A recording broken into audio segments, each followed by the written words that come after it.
Here we are back. I am so so glad to welcome David Hirata. David Hirata is a magician. He's been working with me at the Marsh for more than 2 decades. He has done everything practically at the Marsh. It's incredible. And right now, he is our director of artists and staff. So let me introduce David Hirata and his box without a bottom. Thank you so much. Let's give a big hand to David. And please, everyone, if you would turn off your videos, including me, over and out. Thank you.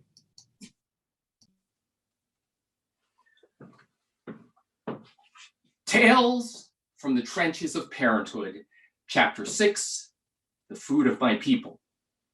My daughter was about 3 years old, and after a very nice morning at the park, we went out for lunch at a sushi place where she tried sushi for the first time and she liked it. But as we were sitting there sharing a platter of tekkemaki, she looked up at me and she said, "So am I Japanese?" "Well, you're half Japanese." "So I'm half Japanese and half regular." And I just kind of let it go. I might have muttered something about her mother being part French and part Irish. And I had no idea when this idea in her head of regular was replaced with white. Being that we live in the Bay Area, it was very likely the following week. But all this came to my mind just recently when I went to the hardware store to buy some rope. Regular rope. White rope, the kind of rope that you would use for a regular job. And this got me thinking about what it must be like to be rope of color. The kind of rope that's just as flexible, just as strong, but isn't regular. Now, when I was growing up, dinner rolls were regular. Sushi rolls were us. The Beach Boys were regular. The story of Momotaro, the Peach Boy, that was us. Now, I had seen every episode of The Brady Bunch. I knew all the words to the Pledge of Allegiance, all those things that were a part of me. But it still didn't make me regular.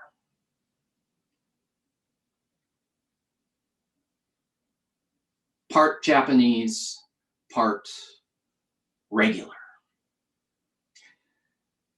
Magicians are irregular people, but they are my people too. And frankly, a lot of what passes for regular in the world of magic is a little odd by normal standards. But the history of magic in America, now that is very regular, by which I do mean white. And that only makes sense when you think about it, because so much of it is about Victorian gentlemen in top hats and tuxedos performing pretended miracles. And stage magic is such a strange game. It's this game of devious concealments, of inexplicable appearances, and sometimes of unexpected transformations.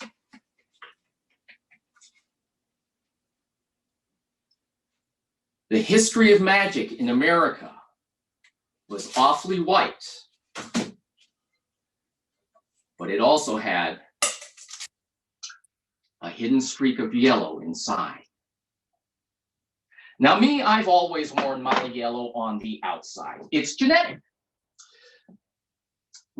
Which may be why the idea of putting on this shell of Victorian whiteness on as a magician just always felt really weird to me. Maybe it's that no one actually ever looks good in a top hat anymore. But I was aware of this odd mix of white and yellow in stage magic from the very beginning.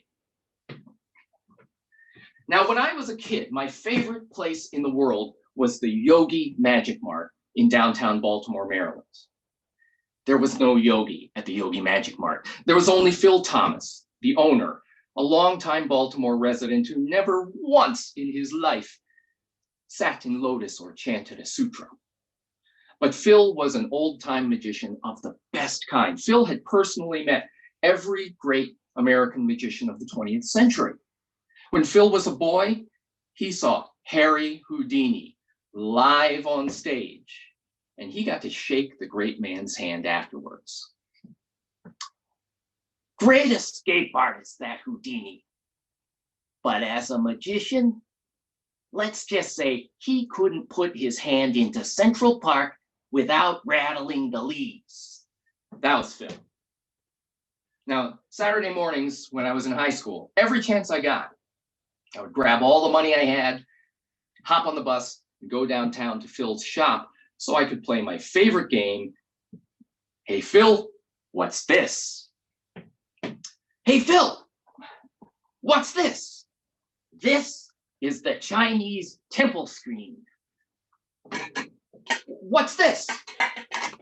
These are the Brahma bowls. Well, what is this? This is a jack box. Really, this was something that I could buy in a magic shop when I was a kid. Now,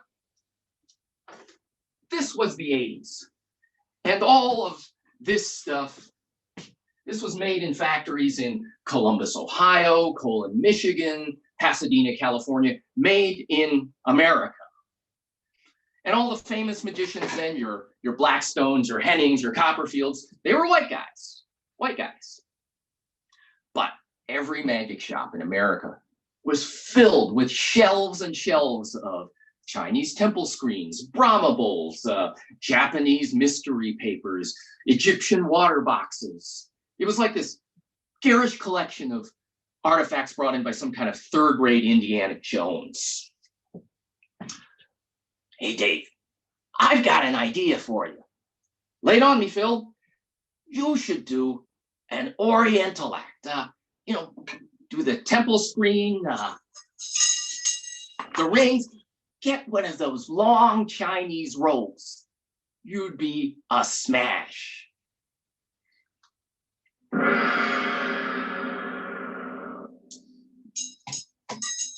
And moments like this, I have come to think of as Jap box moments. And there were a lot of them, especially in high school. Oh, hey, Greg. Oh, hey, Dave. So, you going to homecoming this weekend? No, not me. I was a dork in high school, okay? What can I say? No, not going. You know what you should do? You should ask out Robin Miyahara. I bet she'd say yes. I barely know her. Yeah, but I bet she'd say yes. Now, I had some version of this conversation just about every year in high school. It was Robin this year. I think it was Haywan the following year, but always the same conversation. And I suppose I shouldn't complain. My friends, they meant well. Like the guy in the Toyota dealership, my senior year of college.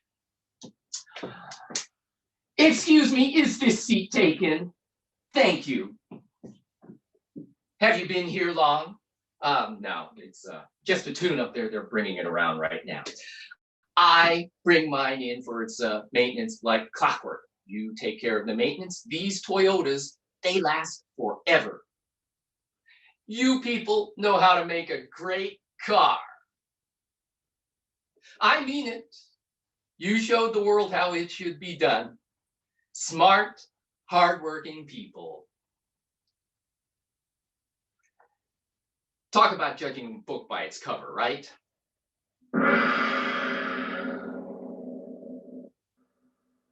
here's the thing. A lot of times what's inside does actually kind of match the cover. I mean, that's how I know I'm picking up a copy of Pride and Prejudice and not 50 Shades of Grey. But here's another story for you, and you can decide for yourself what sort of cover goes on. This is a story about some, we'll call them magic words that I learned when I was 10 years old. I don't know. Come over someday, maybe play poker, 3 jacks can take queens. Okay, here's the magic. Cambrian, Ordovician, Silurian, Devonian, Mississippian, Pennsylvanian, Permian, Triassic, Jurassic, Cretaceous, Tertiary, Quaternary. The geologic time eras in order. Okay, if you're just the slightest bit impressed by this, imagine the power of this little party trick in the hands of a 10-year-old kid. And if you want to feel a little bit of pity for the years of geeky awkwardness to come, you can do that too. But when you're 10 years old and you've got this trick under your belt, you get a pretty enthusiastic audience in an elementary school classroom, oohs and ahs from aunts and uncles at Thanksgiving dinner, and rave reviews from your Cub Scout den mother. And the story gets better, or, well, worse, depending on what kind of ending you like. This is the part where we try and make this Zoom show a little less like television. I need a little bit of audience participation. I need a single digit number, a number from 1 to 9. If someone would just type it in the chat, a number from 1 to 9. And Brian, if you would just pull one of the numbers off the chat, let me know what it is and who gave it to us. All right, David, we've got the number 8 from Michelle. 8 from Michelle. Thank you, Michelle. I'm going to need one more single digit number, any number from 1 to 9. Brian, if you could again pull one from the chat. We've got the number 4 from Maria. 4 from Maria. Maria and Michelle, thank you very much. We've got an 8 and a 4, which have turned into number 34. Now, in magic, the question most often asked is how? How do you do it? Moments like this, I'll admit the question becomes why? Well, with magic, magicians are expected to sort of break the fourth wall, and I didn't feel like doing it with a card trick at this moment. But really what it is that magicians, we tend to make our points in flashy, even show-offy manners. And so this is where I'd like to point out, I asked for 2 numbers, and we got an 8 and a 4, giving us 84. So now I'd like to point out that 11 plus 22 is 33. 33 plus 17 is 50. 50 plus 34 is 84. 12 plus 18 is 30. Plus 33 is 63. Plus 21 is 84. 15 plus 20 is 35. Plus 13, 48. 48 plus 36 is 84. 14 plus 16 is 30. Plus 19, 49. 49 plus 35 is 84. It works for every row. It also works for the columns, by the way. 11 plus 18 is 29, plus 20, 49. 49 plus 35 is 84. 17 plus 12, 29.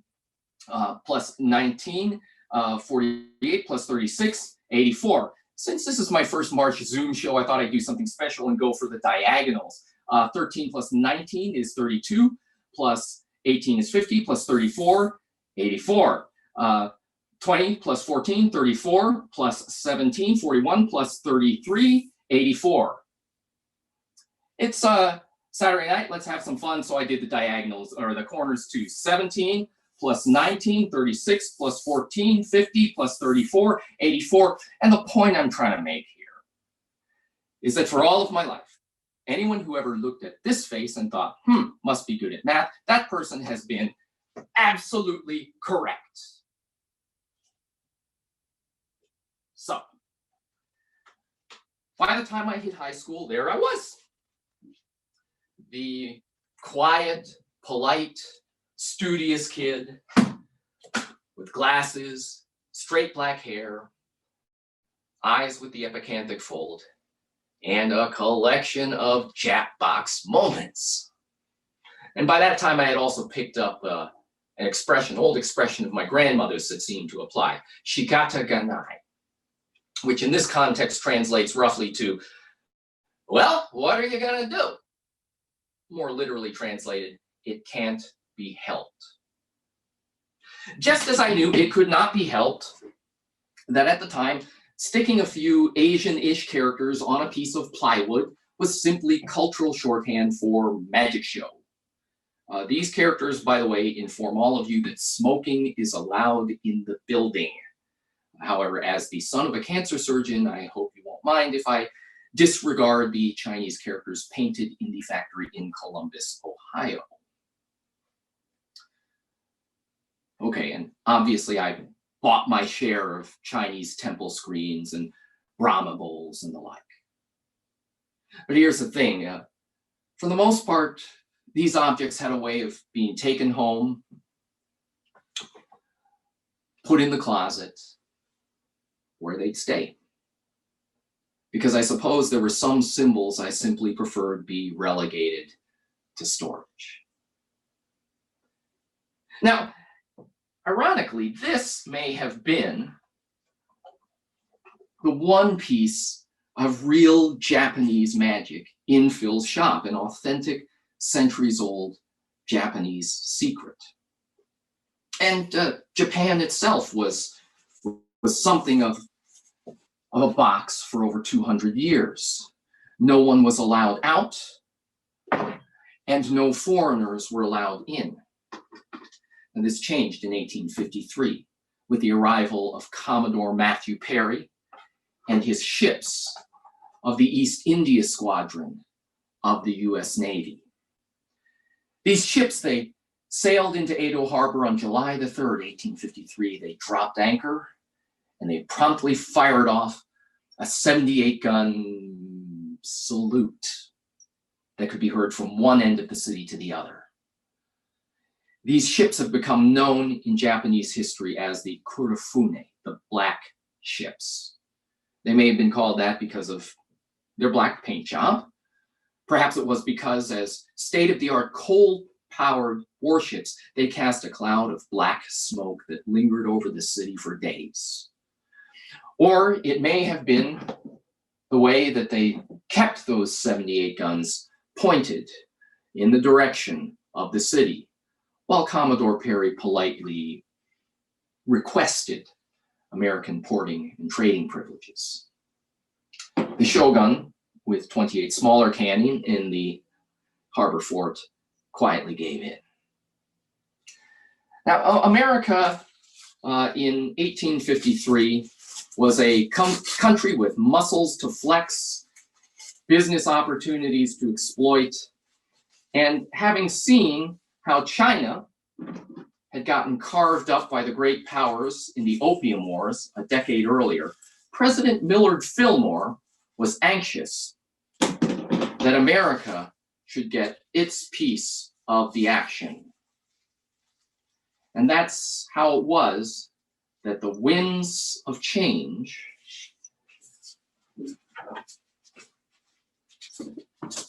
that had brought American gunboats to Japan were about to take the Japanese on a journey of their own.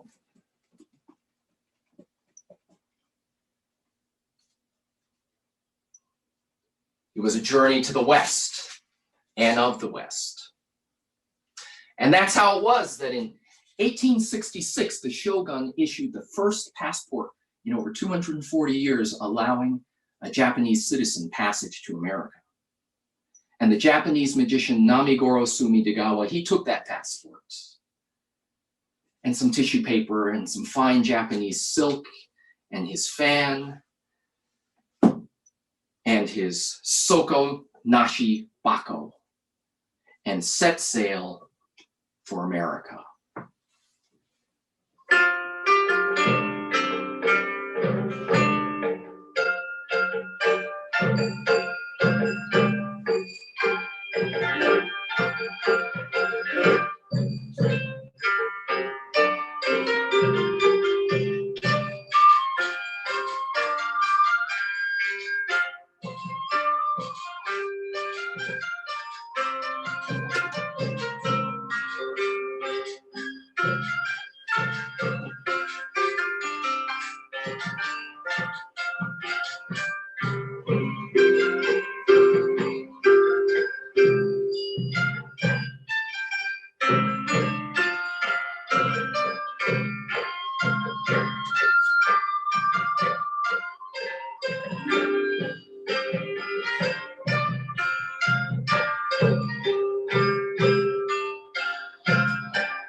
family and I performed in Washington, D.C. Your President Grant came to see us, and he invited us to his home, to the White House. Now, in Japan, no great lord would be seen with a magician or acrobat. In Japan, the magician is hinin. Hinin is not proper people. In Japan, the audiences, they come to see us, they applaud at the end, and then they go to their homes. And we go to ours in the Yoshiwara, what you would call the red light district. That is the law in Japan. But in America, we went to the home of the great President Grant. My family and I walked into his office and we bowed with respect.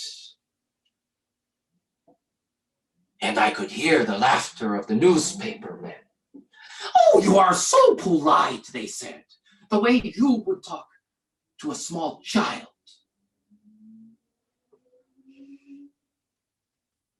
Part of me has to cringe at the thought of that moment, quite possibly the first Jackbox moment in history. But part of me is thrilled too. I mean, think of it. Back in 1867, practically no one in America had seen a real live Japanese person in person, including the president, which means that for many, many tens of thousands of Americans at that time, the first Japanese face they may have seen may well have been that of a magician. Namigoro Sumidagawa and his colleagues in the Imperial Japanese troupe were a huge hit, a genuine pop culture smash. Don't take my word for it. In the words of the esteemed American writer, Mark Twain,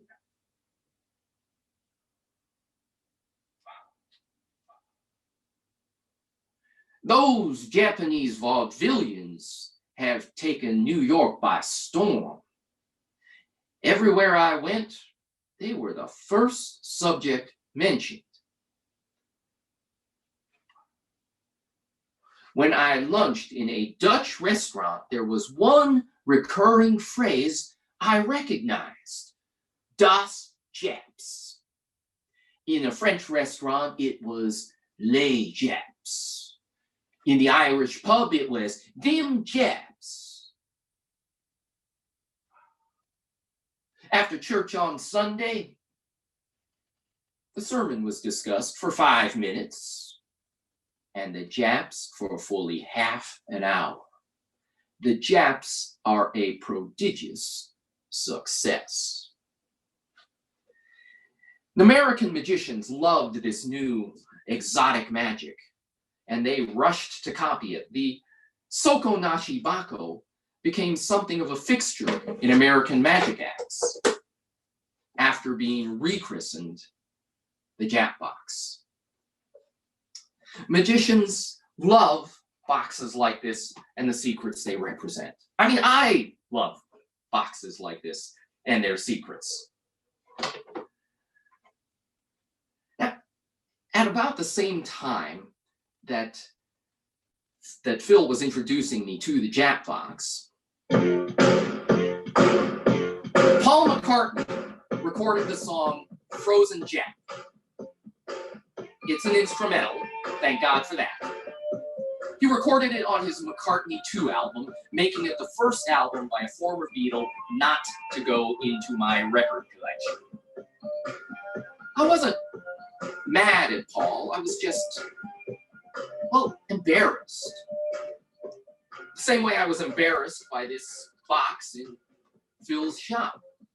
As much as I wanted it and its secrets, I could not quite imagine bringing one of these home.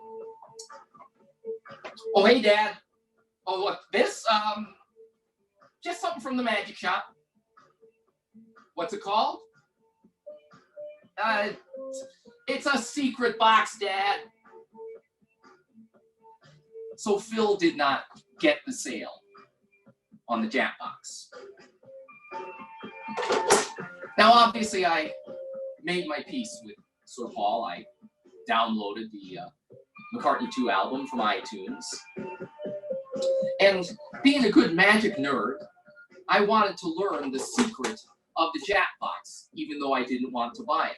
And being the good magic nerd I was, I learned that secret. And for the magician, the secret is the important thing. Arguably, just the same thing as owning the thing itself. Now, just as I was able to download Sir Paul's little travesty of cultural appropriation, so too did the internet make it possible for me to import a Soko-nashi Bako from Japan. This is an option I much preferred to buying a Jackbox from Pasadena. Thank you very much.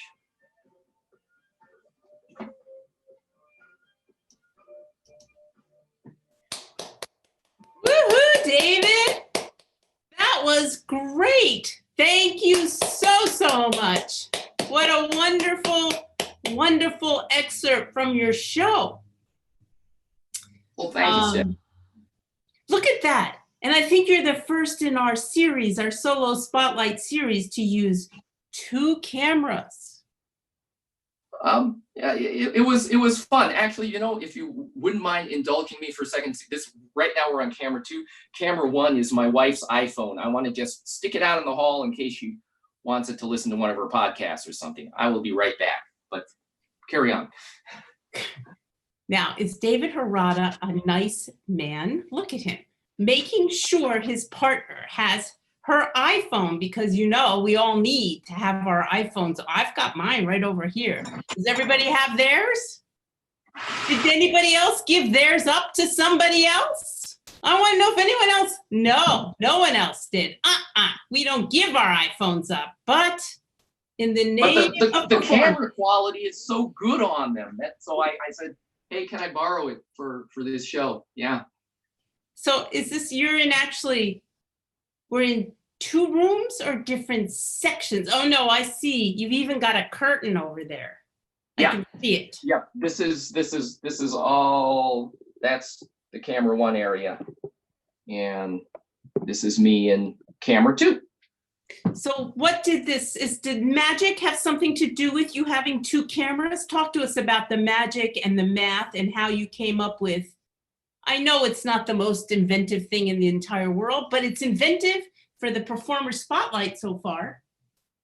Well,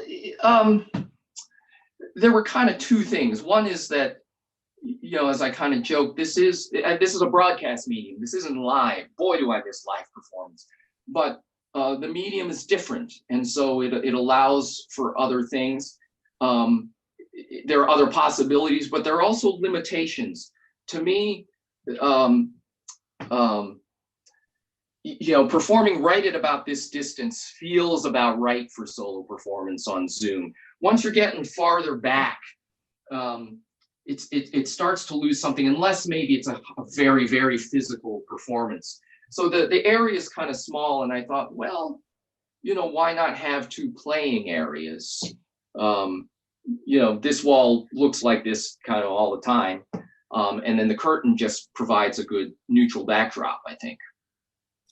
Well, I think you did great on Zoom, but I bet you people want to hear more about the magic. So tell us, how did you come to become a storytelling magician? How many of there are you the only one in the world? Oh, no, not anywhere near close. You know, my friend Christian Cagigal, one of the best, he's a San Francisco resident, and we trade ideas all the time.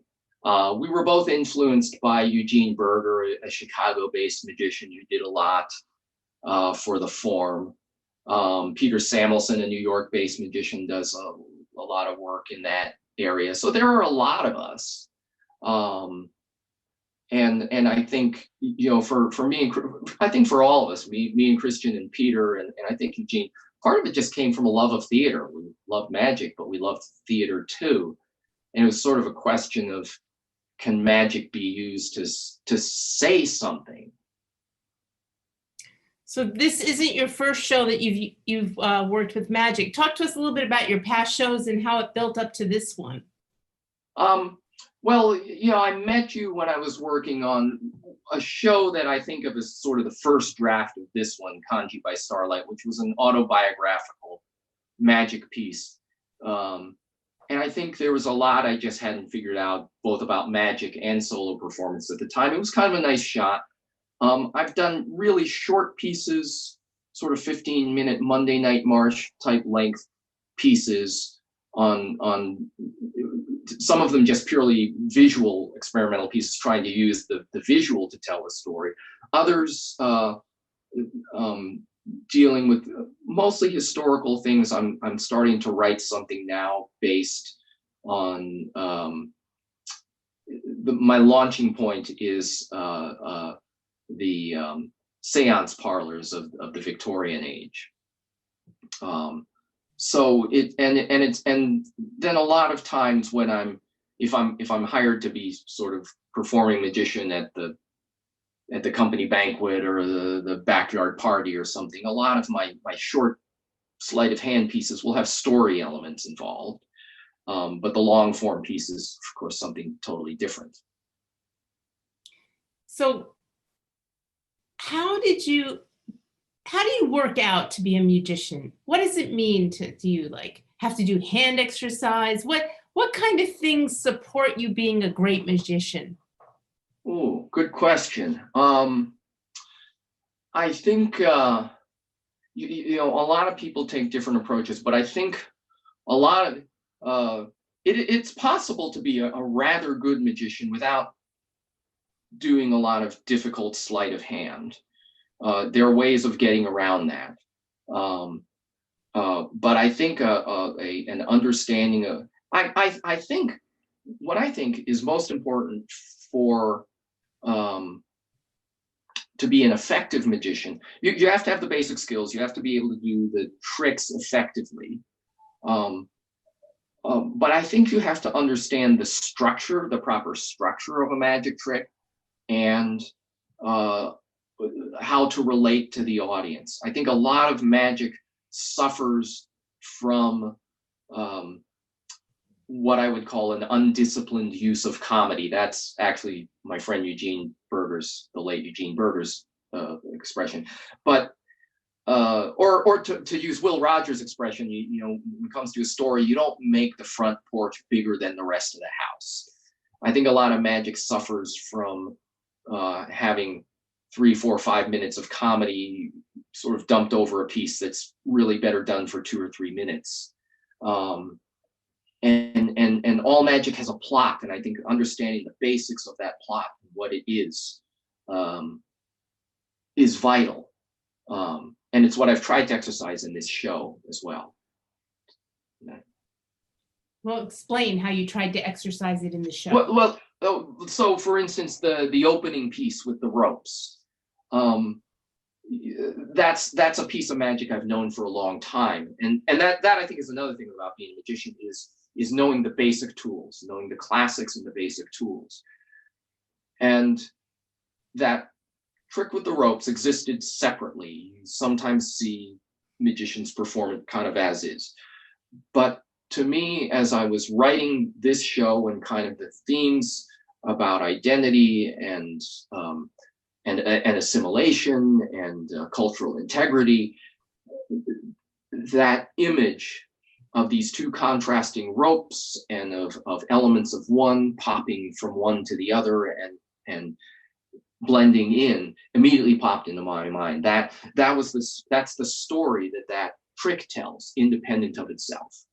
And it's a neat trick. You can do it just as hey, I have a red rope, I have a white rope, ta-da, look at this. It's pretty good that way. But the image and the metaphor is there. And the same thing, kind of the bit with the egg, to me, it's like, wow, here's this white, there's this yellow, there's this transformation. Again, that's the story of that trick. And so using those as plot elements for this show was the challenge of writing it. So when did you decide to write this, and how did this come to be and focused on this box and these issues? You know, it was a long, drawn out thing. As you mentioned, I've been involved with the Marsh. I started my involvement with the Marsh back in '93, I think it was. And I was around for about 8 years after that, and then kind of took a break when I was starting to raise my family, and I was away for a while. And then when I came back, I decided I wanted to write a solo piece. I wanted it to be something about magic.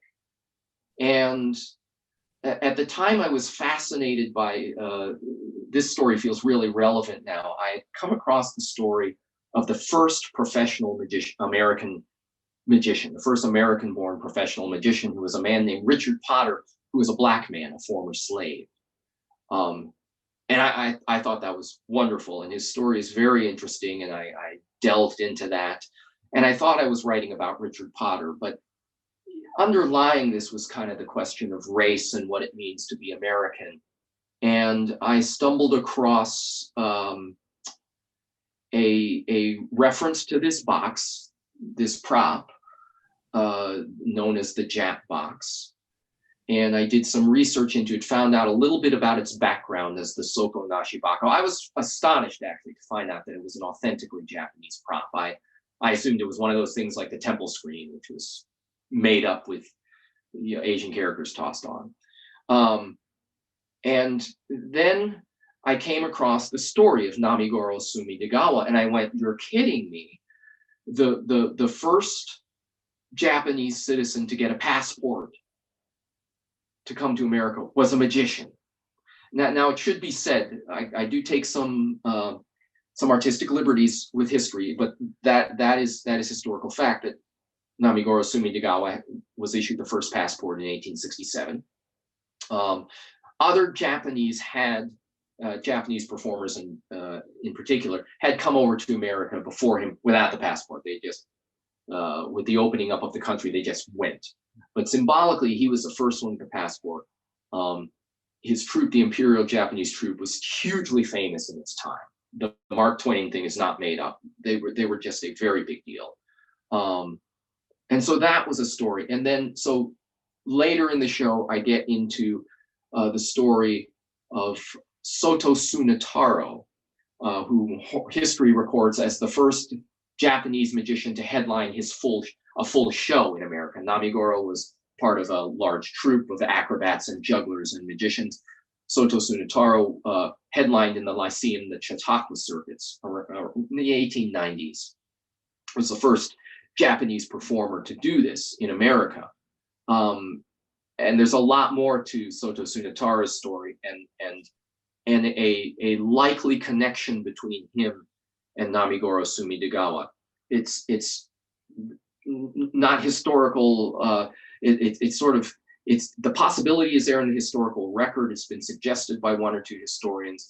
The way I use it in the show is taking some artistic license. I would call it historical fiction, but plausible historical fiction, and representing, I think, a lot of something about the way magic and show business really worked in America in the 1890s, and this question of appropriation and race in entertainment at the time. Well, so tell us more about this. I'm glad you asked. If I'm going to duck off camera real quick. He's getting the iPhone back. No, I want to give a plug to my friend Frederick Schott. He was a big part of when I stumbled on the story of Namigoro Sumidagawa. It was in this a magician's journal about magic history, and there were some references there. I managed to track some things down, and then I discovered there was this book about the Imperial Japanese troupe that Namigoro Sumidagawa was a part of. It focuses quite a bit more on Richard Risley, the American who created the troupe, but it tells the entire story of the troupe. There's a lot of material on Namigoro Sumidagawa. And this was written by a man named Frederick Schott, who's been a major translator of Japanese culture for American audiences, for English-speaking audiences. He's the recipient of several very serious awards from the Japanese government for his work in helping spread Japanese culture, for what he's done for them. Wonderful scholar and writer. I discovered this book, and I wrote to Fred. I emailed Fred, and he very generously shared several primary source material, some primary source material on Namigoro with me, for which I'm incredibly grateful. It forms the backbone of the material about him. And then this book, Professor Risley and the Imperial Japanese Truth, is a great read. I highly recommend it. Bring Yes? it closer to the camera. Oh. People are looking to see it. Yes. You know, and actually, you know, while we're on that subject, I was speaking to our marketing manager and web guru at the Marsh, and I said, hey, Daniel, you know, I got a feeling that in the course of this Q&A, I'm going to be bringing up references to this period, to these subjects. How about I write a blog post on the Marsh website listing some of these sources? And he said, sure. So I'll get on that. And so if you're interested in this source material, check the Marsh blog. Next week, I will be writing a blog post with some of this historical background and some of these sources, because there are some good reads here. I've enjoyed it a lot. And again, Fred's written some really fascinating books about Japanese culture, about anime, about manga, and about sort of the mixing of the meeting of America and Japan, not just in this book. So highly recommend it. Highly recommend it, and watch for the Marsh blog if you want to learn more. So this Imperial Circus, is it circus? What's it called? Came, right? The Imperial Japanese Troupe was the official title. But you're saying your magician was part of it? Did the whole troupe come, or did just your magician come? Or am I totally confused? So it was an entire troupe of performers, acrobats, jugglers. There were some other performers who performed magic, but he was part of the entire package. So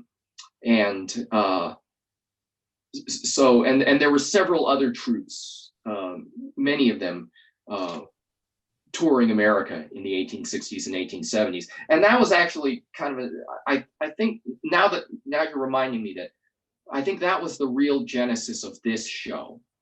Was I came across a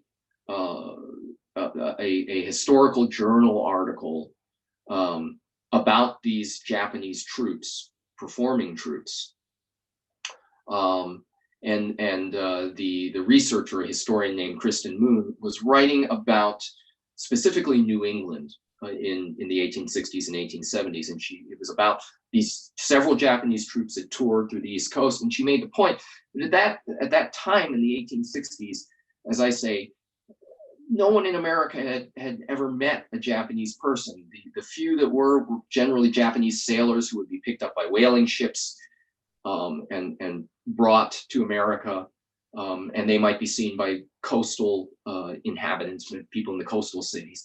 But in the heartland, it was these traveling performers who kind of introduced Japan to the West. And this paper she wrote was called Paper Butterflies. The piece I do, which didn't translate as well to Zoom as I'd like, with the paper butterflies, that was Namigoro's most famous trick. He was known as the butterfly conjurer, and it's a very difficult trick to do. And when he did it, it must have been beautiful. He would conjure several butterflies, and they would float all over the stage and sort of dance together. It's a gorgeous, very, very difficult piece of magic. But that idea that this was the first look at Japan for the mass audience, because vaudeville of the time, that was your mass entertainment. That's where it happened. And it's kind of like, wow, now that's a fun idea. Let's run with that. That's I think really where this show started. Well, before this show, you didn't start out as a magician, although sounds like, when was your first magic show? Like probably when I was 8 or 9. I mean, I've been doing this a long time. How was it being an 8-year-old magician? Were you good? Was I good? That's a good question. I got to be fairly good for one really important reason. This was my big, huge lucky break as a performer when I was only probably 9 years old. Little background, as I mentioned, my father is a retired cancer surgeon. He was in the Army. He was an Army surgeon, 15, 20 years. And he rose to the rank of colonel. He was head of head and neck surgery at both Fitzsimmons Army Hospital and Walter Reed Army Hospital. And so he had an important supervisory teaching role with the surgical residents, the up and coming doctors, if you want to think of them that way. So he was the boss, and he was the colonel, yes sir, and all that. And he would entertain the residents and some of his colleagues at home, have them over for dinner. And it just happened at one of these dinners, I did a few magic tricks for the doctors, and it went over well, and it became this thing you would do. They would have dinner, they'd be chatting, and say, David, come in and just do magic for the crowd. Now, so this was my opportunity to perform regularly, which is hugely important for any performer. If you perform regularly, you get better. And although it took me a long time to figure this out, it was a really good audience for me to perform for, as like a 9-year-old kid performing for adults, which is intimidating. But these audiences were at the house of the boss, my father. So I'm sure they were cutting me some slack. It was probably great. They probably didn't need to, but you'd be lucky if they did. Well, but it gave me experience. If I was bad, I wasn't gonna bomb so bad, but it gave me a chance to get better. That's what Monday nights are. Monday Night Marsh is about in part. Is you have to have a place to do this stuff to get better at it. And David was the Monday night program director for how many years? Well, it was about 5 years or so, I think. Mm-hmm. I mean, I hung around longer than that, but I think I might have been sort of director for maybe about 5.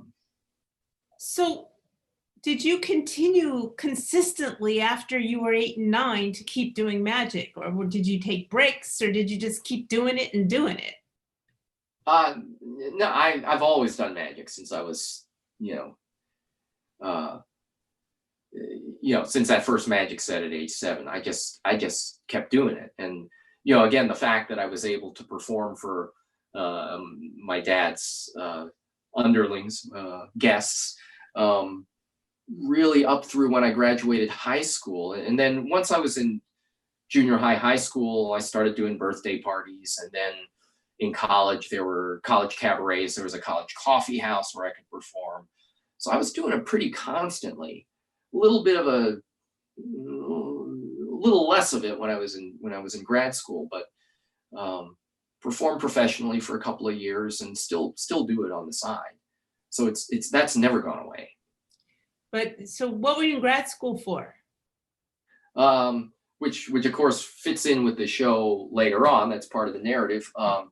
I was a doctoral candidate in the Department of Ecology and Evolutionary Biology at Brown University. I thought I was going to be a marine biologist, and I was fairly decent at it. But as I there's a scene later in the show where I'm talking about my career in science, and again it's this kind of thing of like, crikey, what am I? What am I doing here? Asian guy in the science department. Okay, could I be any more of a cliche? But it was where I felt I belonged. As it turned out, it wasn't quite. And my advisor was gracious enough to very gently inform me of this. He one day more or less said, I don't I don't think this is where you're happiest, you know, and if it is, I want you to stay, but I don't think it is, and I think you should consider something else. And it's one of the greatest gifts anyone's ever given me, really. So then so what happened? You decide to be the magician you already were at that point? What happened? Yeah, well, you know, I needed to change. I moved to San Francisco to sort of try and figure things out. And yeah, I started doing the magic thing, and that was pretty good. But I think that's where this sense, it's like, oh gosh, that's this thing of like just doing a trick and another trick and another trick, and can something more be done with this? By that time, Eugene Berger, who I'd mentioned, I had read several of his books where he was very much into this idea, and I had met him, and the idea was percolating, and this was right at the time that cover story of American Theater Magazine about San Francisco solo performance theater popped up, and I saw that and found the Marsh. Marsh was at the Old Modern Times space. No, I did manage to go to one Cafe Beatum show, probably one of the last ones. And then it was the Old Modern Times space, and then the current location, 1062 location, because the solo performance world was just kind of taken off at that point, and suggested a lot of possibilities for magic as an art form. That's amazing that you and Mark Hemward ended up at the Marsh because of that article. I wonder if there's other people that did. Oh, I'll bet. Yeah. We have a couple of questions here. Okay. We have a question from YouTube Live from David Parr.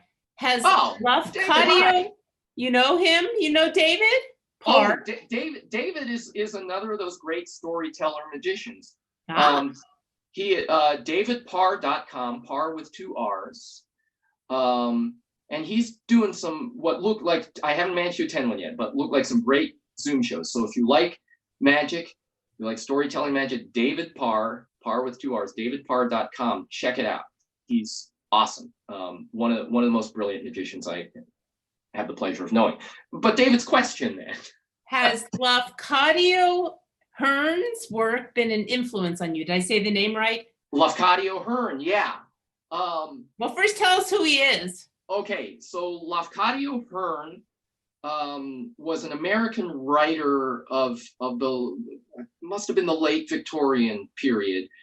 Wow, what a story. But the short version is, as a journalist, he went over to Japan, and he had a huge, because of his writings, his journalist dispatches from Japan, and then his work in translating Japanese literature, folk tales for English-speaking audiences was a really big deal, and he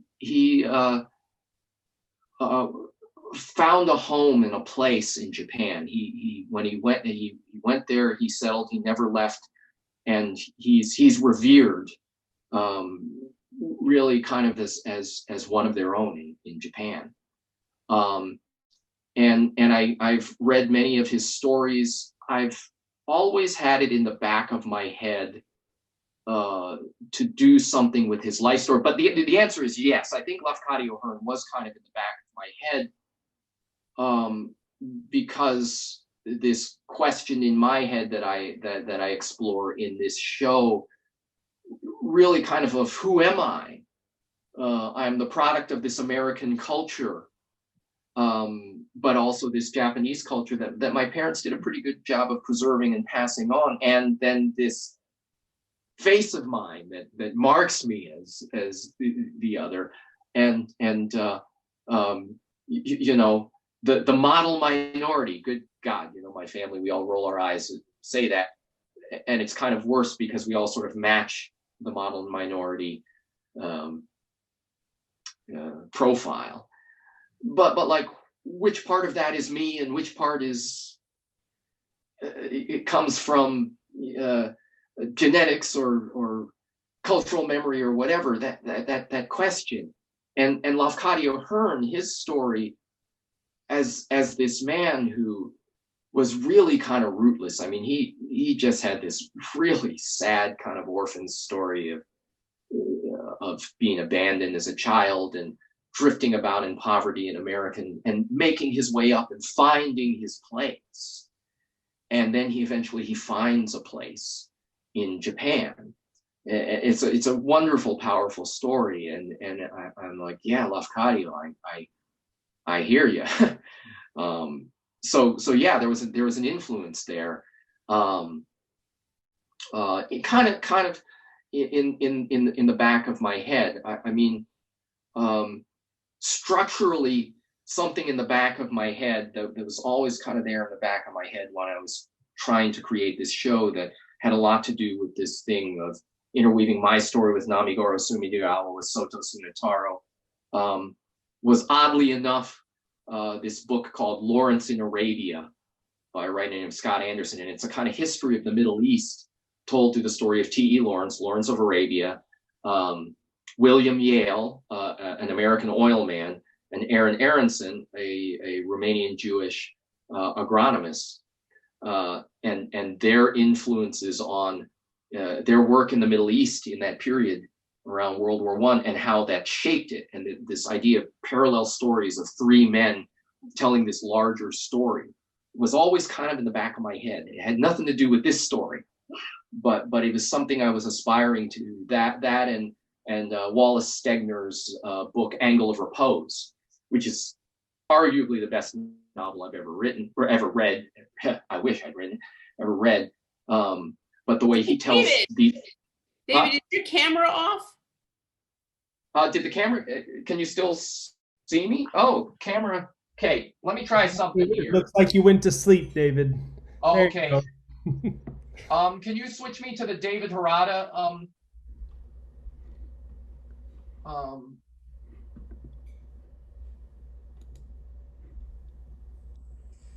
Can you hear me? Can you switch me to the David Hirata camera? I did. Yep, you are. We can see you. Okay. Oh, you can see me now. Yeah. Yeah, but we're having feedback. Yeah, let me shut this off. I'm not. Oh, low battery on my phone. Okay, so we have one more question, David, and then it's time. It's 8:31. Goodness gracious. Okay. Michelle School asked if there are any women magicians.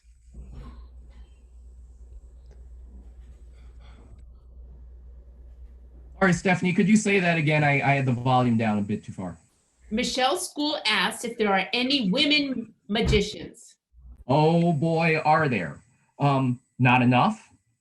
They're in a distinct minority, but I'm pleased to say that there are a number of really superb female magicians. One is local, Jade, and I'm blanking on her last name at the moment because she's always performed under the name Jade, was my guest during the original run for Talkback. Outstanding magician, about as good as they get. And she does some fantastic Asian magic. I was kind of nervous for her to see the show because she does several of these pieces probably better than I do. There's Jade. There's another one named Alba, who's really outstanding. Carissa Hendricks, Canadian magician. She just won the Alan Slate Award. It's a major magic award, and she's terrific. There are a goodly number of them. Again, not enough, but it's getting better. Well, thank you, David. This was wonderful. Wonderful talking to you. I'm learning things, even though I've known you like forever. I'm learning things I didn't know. Thank you. And the show was great. And we hope that you will bring this show back to everyone. And thank you for doing Solo Spotlight, Performer Spotlight with us. And it'll be rebroadcast tomorrow night. What time, producing manager? Is it at 7:30 tomorrow night too? It'll be available as of 12 noon tomorrow. Okay, you can just go to the website and pick it up. Please consider a donation to the Marsh. We need you. No donation too small, no donation too big, or join and become a member and come back and see all of our shows. Thank you all. Have a wonderful rest of your Saturday night and weekend. Please, in this time, stay safe and healthy, and let's move this world to a better place. Good night, everyone. Thank you so much for being at Marsh Street. And thank you, David Hirata, for a wonderful, wonderful show. And thank you, producer Brian Williams. Thank you.